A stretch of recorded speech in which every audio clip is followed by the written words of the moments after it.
Hey guys, welcome to the Trauma Room Podcast. This is TK. Thank you for watching or listening or both today. So this is going to be my first podcast that's actually recorded. So if you are listening, you can check it out on YouTube as well.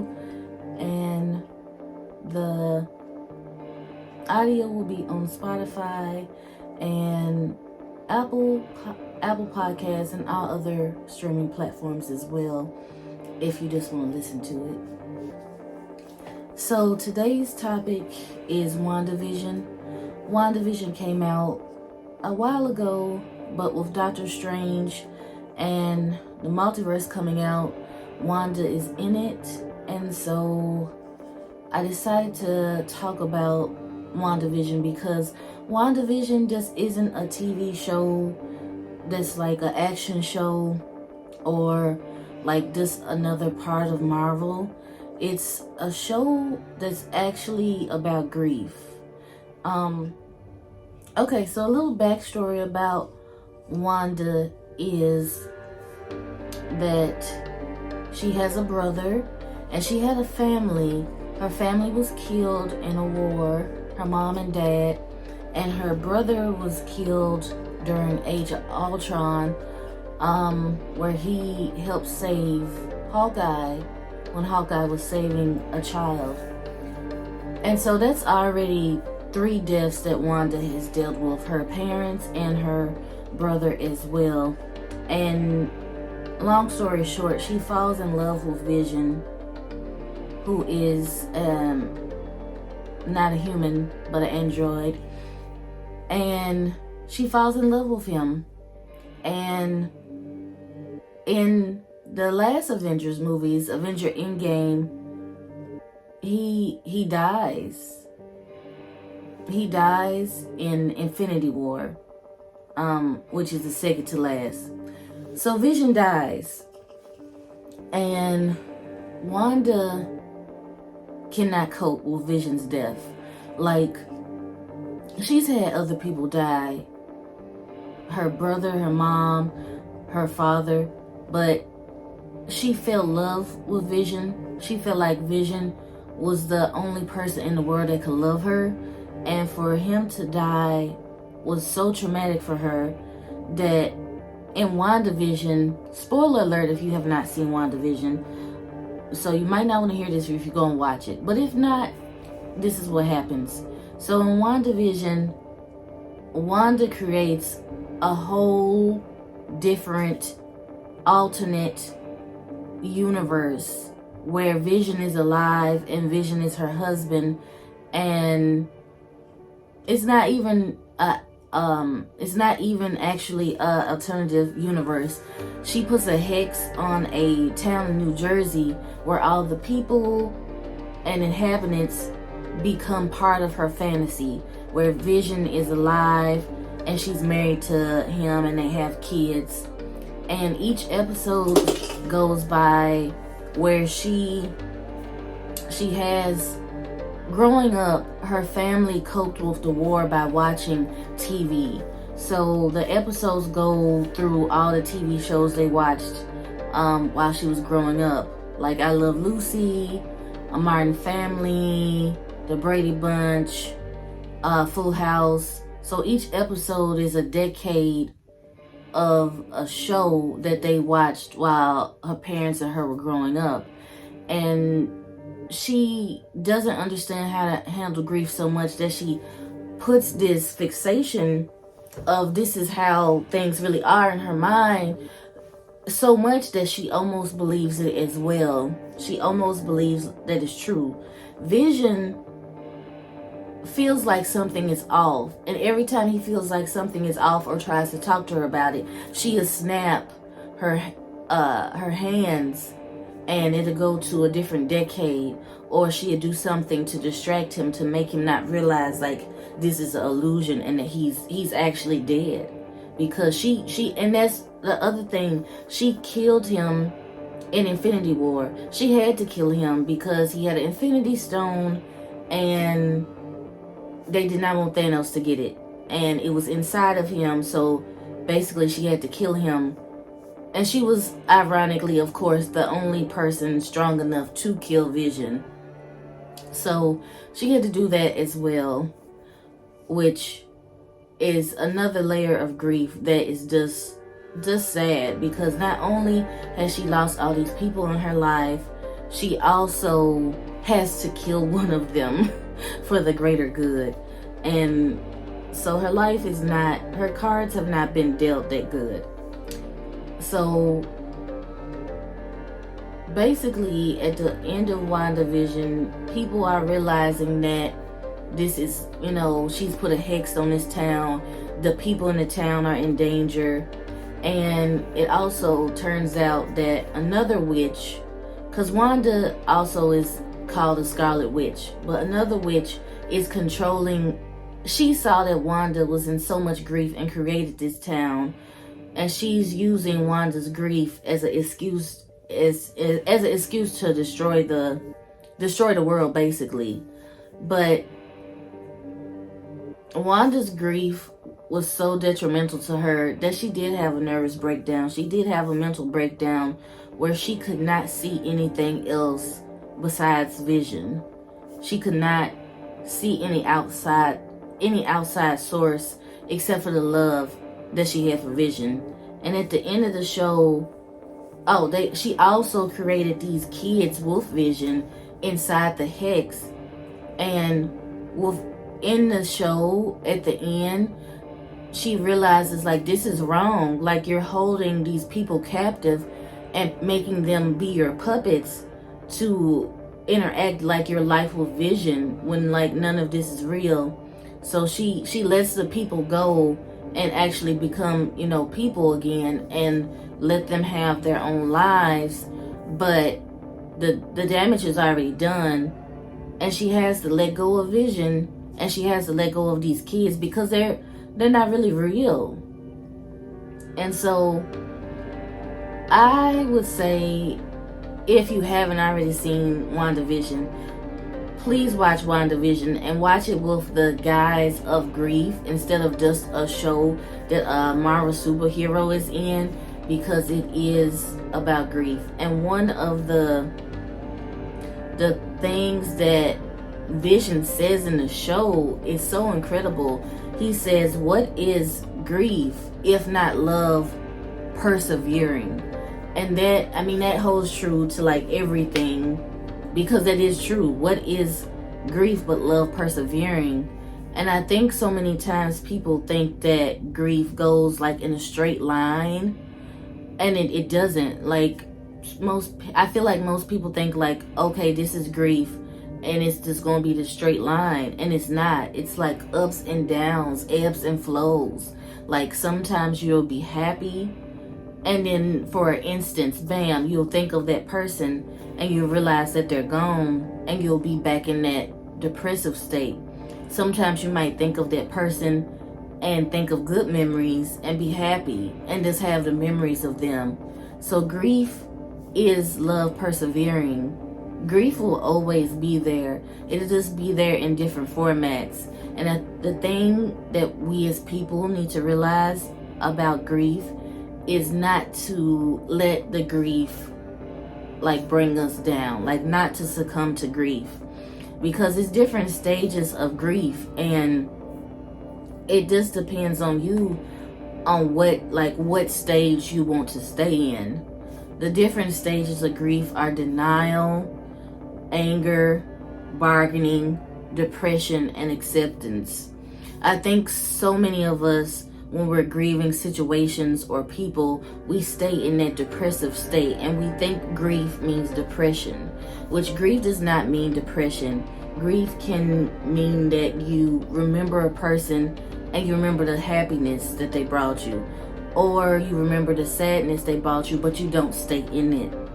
So I feel like the way people should cope with grief is to understand, like, these stages of grief, and then realize, like, what you can do about it, like what you can do about grieving.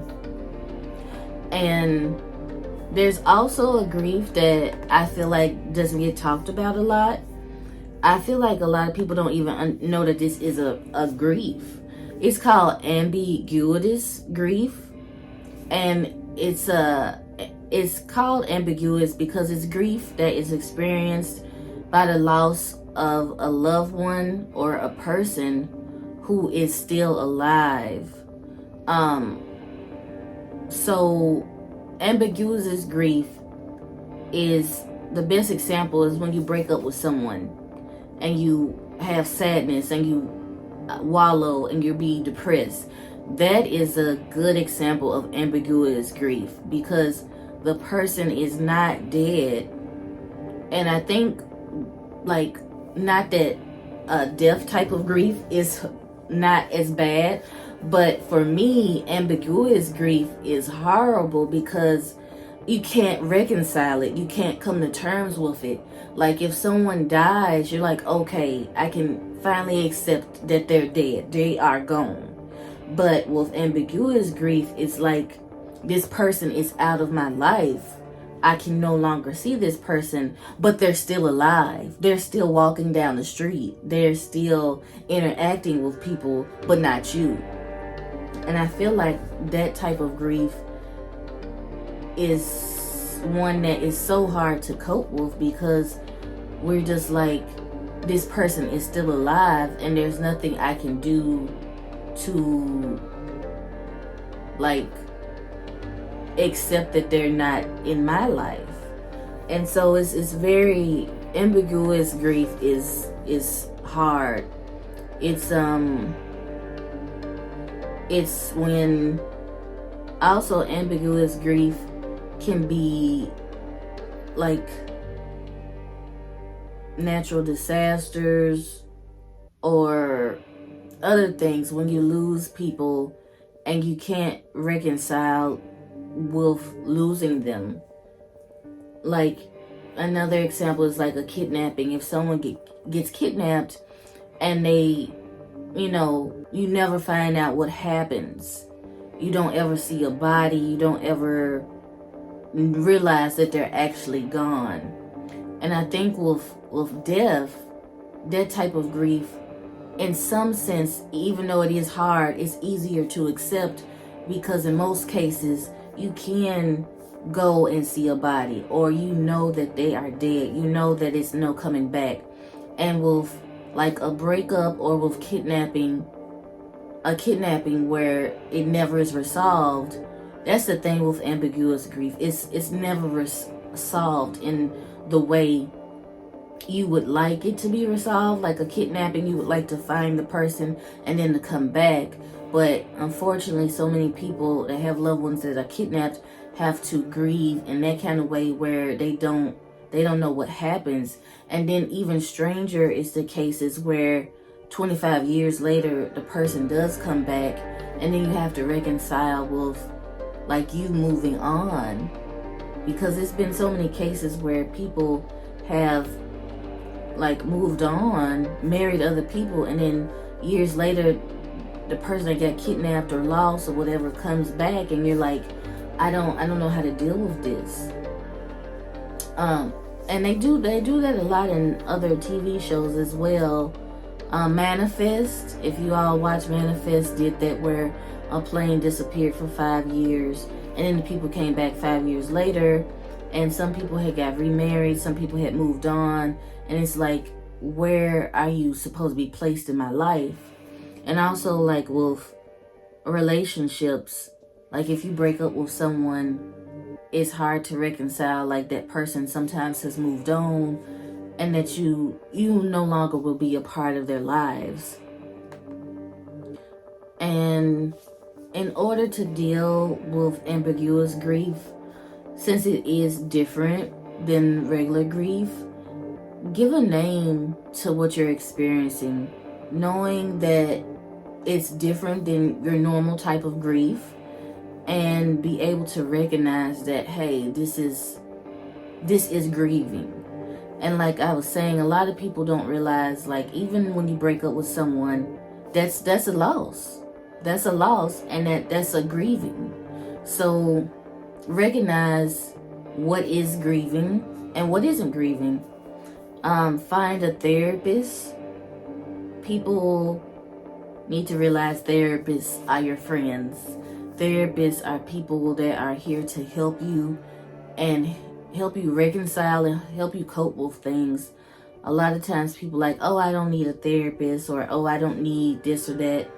But it's always good to have someone in your corner that's neutral and that can help you understand what you're going through. Also, try to join a support group as well on whatever you're grieving or dealing with. And then also,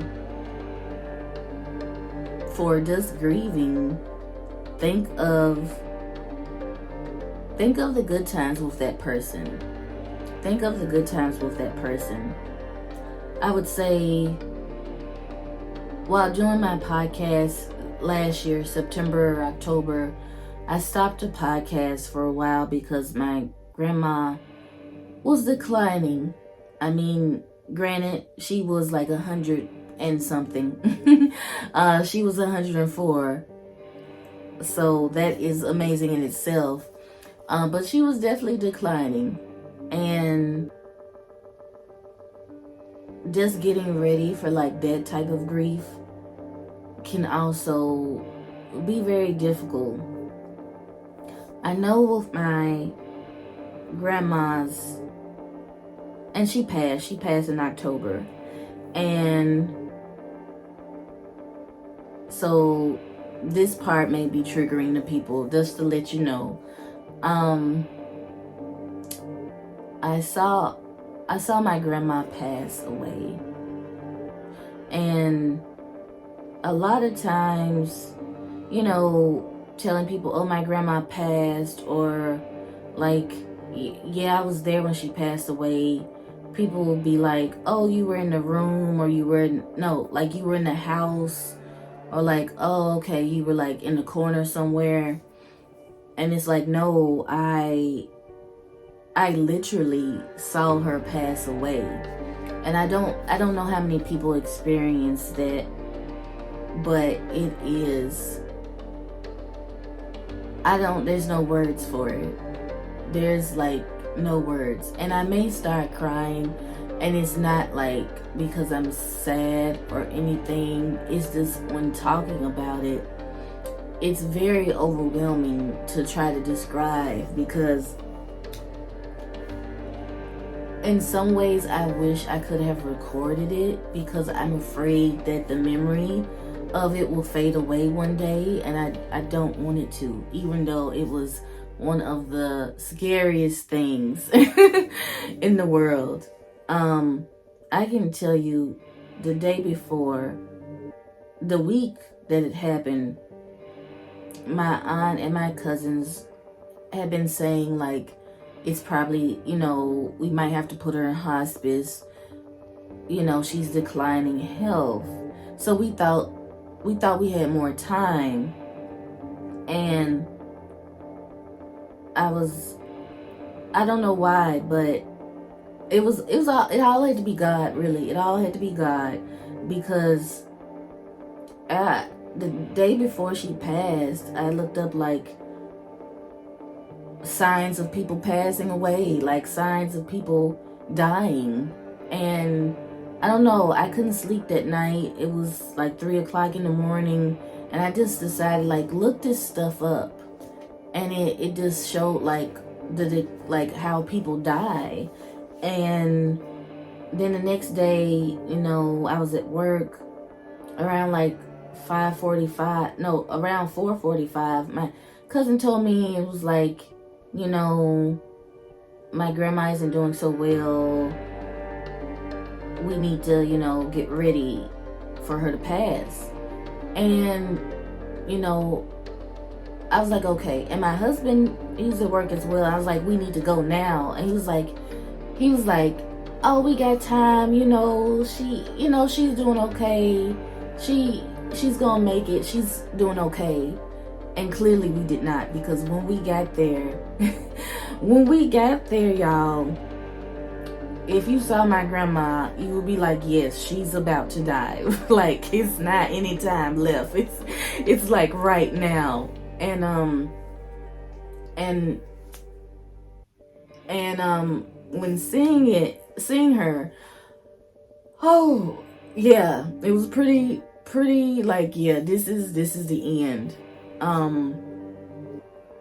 This is the end. And it was all the emotions you can think of, because like, you know, in movies people may like take a breath and then close their eyes or whatever, and y'all, this lady was still talking.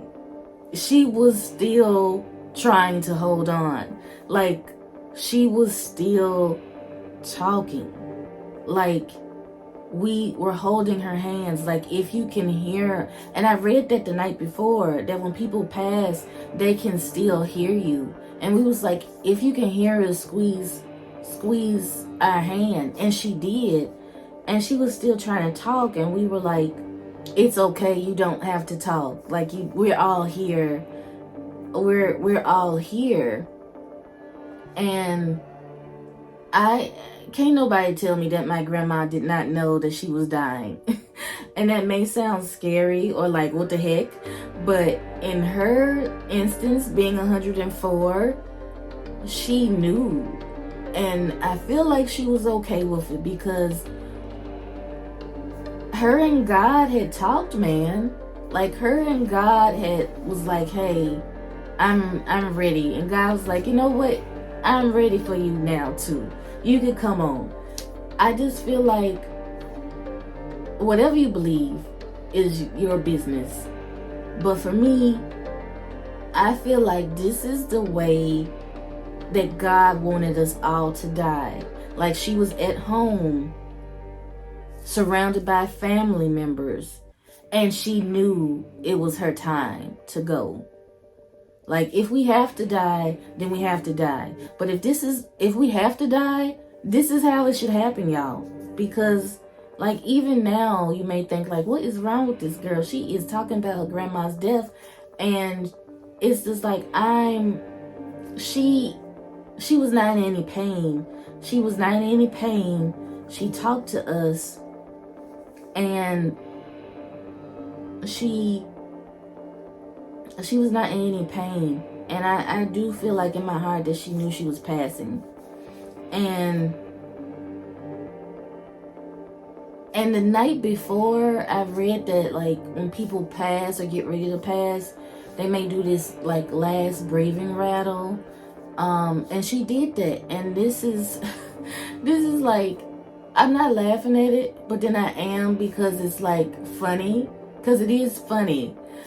So she did like that little cough rattle, and then did like a last breath, and then her eyes like closed, and we were like, okay. And then she woke up, like she woke back up for like a second, and we were like, what the heck? Like in a scary movie, like, oh, we were like, okay, she's passed, like, oh my gosh, she's dead. And then she woke back up like for 1 second. A few seconds, and then she closed her eyes and breathed like a last breath. And it was like, I mean, it was amazing. It was God on display. And I know she knew. She had to know, because being able to like pass that way, especially when like she might have had to be in hospice. She was like, I'm not going to hospice, y'all. That's what she was saying. She was like, y'all talking about hospice? Okay, I'm finna go. I'm finna go now. Because I don't go in no hospice. Even if it's at home hospice. I'm done with you all. I'll see you later. Even when like the days coming up, like she talked to my aunt just about telling my aunt like my aunt would be okay, and my aunt did a good job with her because my aunt took care of her, and that's all of this. And so, you know, the story about my grandma, that's the way she passed, was so amazing that it helps with the grief. because, you know, some people be like, well, she was 104, so, like, hey, I could grieve a 104-year-old passing, even though they're 104. It's not like I knew. But just even in her passing, the way she passed just gave more acceptance to it, you know. I would say I've had other people pass in my life, which this will be a part two.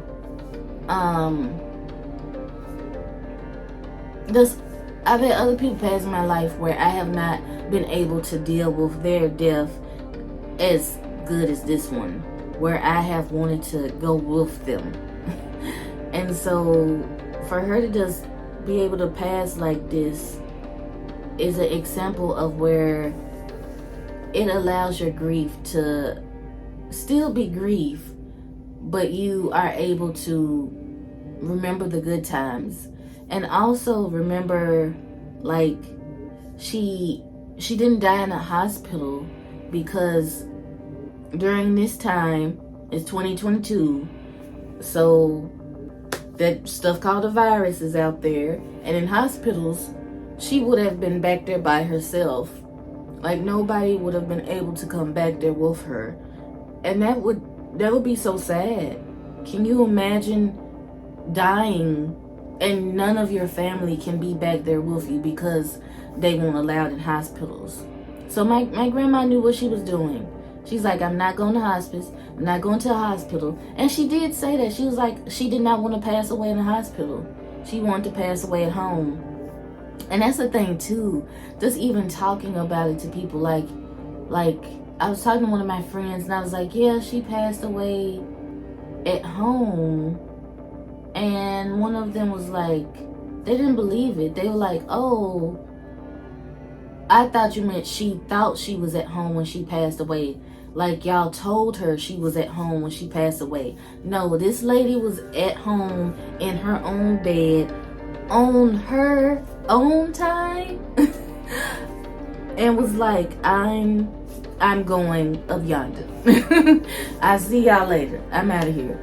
And I mean, that happened in October of last year, October 2021. And like I said, it's one of the only passing aways that I have been able to cope with, because honestly, the other ones go back to WandaVision. The other ones go back to WandaVision when I was not able to cope with them well and was struggling with wanting to go with them.